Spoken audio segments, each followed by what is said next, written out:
Yo, what is up everyone? This is OJ over here from PlayerEssence and welcome to another PE news video. Today we've got a bunch of great topics for you guys, so let's go ahead and jump right in. So we've got some more details from the latest fantasy RPG from Atlus. This is a brand new IP that we're going to be hearing more about, probably seeing some videos or trailer in 2017. But Atlus has spoke a little bit more on this title, making a new studio in addition to including many of the great talent from the Persona series and why they decided to tackle the fantasy route when it comes to a new IP and what they're doing at Atlus. I definitely suggest you guys checking out the description below and seeing the link to the full article. A lot of it is just little things here and there, nothing concrete when it comes to details on the actual game, but it is a nice read, especially if you're an Atlus fan and an RPG fan like myself. So check that out in the description below. Alright guys, we're going to move on to the next topic here, and that is the Nintendo 3DS has finally surpassed the PlayStation 2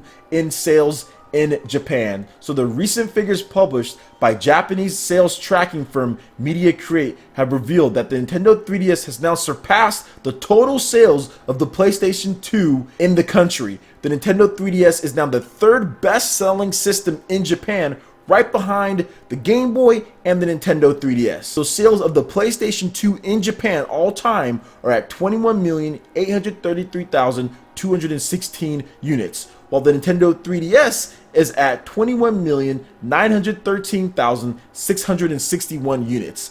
Yo, while the Nintendo 3DS has not lived up to the sales of the Nintendo DS, it still sold quite a bit, showing that it actually passed up the greatest selling system of all time in the world, only in Japan. It's still a big feat, and it shows that the Nintendo 3DS, despite basically being blackballed by the US when it comes to things, still picked up a ton of big sales in Japan because of the third-party support and because of the excellent first-party games that Nintendo has released. And I personally feel if the Nintendo 3DS was a more modern system with better features, like let's just say it had the feature set of a PlayStation Vita, I still feel that it probably could have sold more in Japan and in North America and in the Western territories, but I think some of the things that they did kind of limited it a bit, and of course that horrible start that they had. But the DS also had a bad start as well. But overall, still good sales there. The PlayStation 2 was a king as far as sales in Japan goes,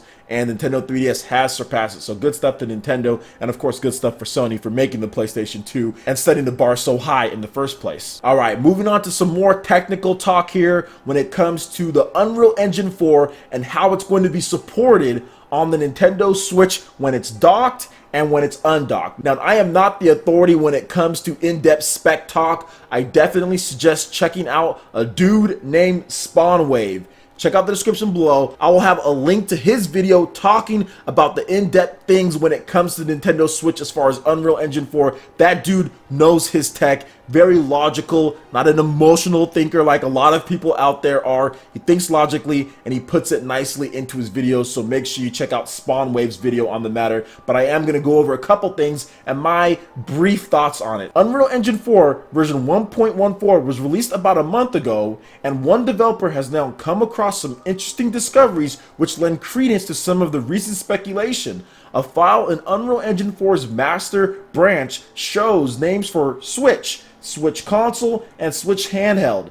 As the developer points out, the Switch Console settings are a notch lower than the Unreal Engine 4 defaults used on PC, PS4, and Xbox One. It's thought that the settings serve as a good starting point to get PS4, Xbox One, Unreal Engine 4 games to run acceptably on the Nintendo Switch. One setting, specifically screen percentage, is set at 66% and matches up with talk about Switch displaying at 1080p while docked and 720p while being played as a portable. 66% of 920 by 1080 is 1280 by 720. However, instead of only reducing the resolution to 720p in handheld mode, the engine also reduces graphical settings. Unreal Engine 4 is set to FXAA in console mode, but changes to faster FXAA in handheld mode. It's also worth mentioning that Switch uses the full Unreal Engine 4 deferred renderer path rather than the mobile renderer path for it. So I was trying to tell people this yesterday when they were saying, hey, this could be the mobile version that's supported of Unreal Engine 4, since the device is technically handheld. But that is not the case. This supports the same Unreal Engine 4 that you will see on PC, PS4, and Xbox One. So once again, this is proof, as if we need more, that Unreal Engine 4, the full console version, will be able to run on Switch no problem. So developers will be able to port their Unreal Engine 4 games like Dragon Quest XI over to the Switch no problem, despite the power, however you want to think about as far as the system goes. This is just more proof to that, and it's really interesting, especially in handheld mode, because it shows that the device is probably going to have pretty good battery life, since they are cutting back a lot of different things here and there, in addition to dropping the resolution so it can have better battery life and run as a handheld. So once again, this kind of leads a little bit more evidence and credence to what a lot of people have been saying in the first place, that PS4, Xbox One, and PC games should be able to run on the Nintendo Switch because of the modern architecture and because it supports the full Unreal Engine 4 that's supported on other systems, which the Wii U did not. Moving on here. So the Nintendo Switch is the easiest console to develop for, according to Michael Pachter. Now, Michael Pachter is a dude that puts out analysis and also predictions on things. He's very controversial. I've talked about him myself here, and I'll have to say this: his predictions can sometimes be very off, and I've definitely went off on him a few times, but I haven't seen him lie when it comes to what a developer might have said to him. But this is the same thing that other people have been echoing as far as the Nintendo Switch when it comes to developers. Super Metal Dave on his podcast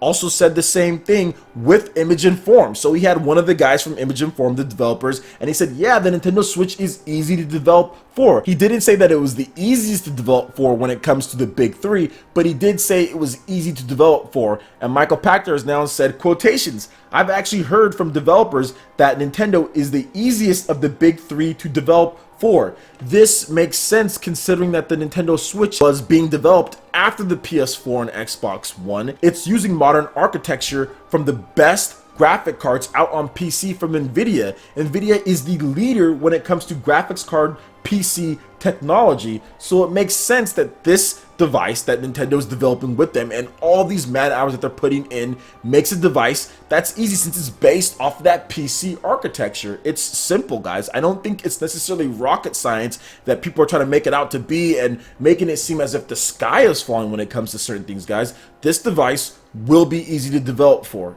It will, and that's why I want to transition into what third-party developers are actually going to be putting out on the system, from which we've seen a sampling for based on what Nintendo has shown off themselves. We've got 505 Games, Activision, Atlus, Bandai Namco, Bethesda, Capcom, Codemasters, From Software, EA, Frozen Byte, Gung Ho, Hamster, Grasshopper Manufacturer, Inti Creates, Koei Tecmo, Konami, Level 5, Marvelous, Maximum Games, Silicon Studios, THQ Nordic, Take-Two, Sega, Platinum Games, Spike Chunsoft, Square Enix, Warner Bros, and many others, in addition to support for all of the modern engines such as Vulkan, Unity, Unreal Engine 4, OpenGL, all of the latest versions. Guys, I've said this once, I'll say it again. The Nintendo Switch will not have a repeat of the Wii U because the Wii U did not support all of the modern engines, whereas with Nvidia, with the PC-like architecture based on some of their highest and best graphics cards, this is going to be a different beast when it comes to the Nintendo Switch. What it can run, what it supports, that stuff is already proven with Vulkan, OpenGL, and everything that we've already talked about in this video. I would suggest that we wait till January, let them show off the games, let us see, not just look at numbers, but let us just see how the games look, how they run. The media will have hands-on with it right afterwards. We're going to be able to play this too as far as general public. So let's do the eye test. Let's do the play test. I think the biggest thing for Nintendo going forward is definitely going to be sales. If this system sells, it's going to get third-party support. It really is, guys. So I'm excited. I'm looking forward to the January event where we can actually see the games in action. Let me know what you guys think in the comment section below. Alright guys, that wraps it up for this video here. Go ahead and hit that like button if you did like it. Let me know you guys want more content like this going forward in the future. And subscribe to PlayerEssence for more news, reviews, trailers, tips, and tricks, and everything in gaming. Thank you so much for watching, and we'll see you guys for the next video. Peace.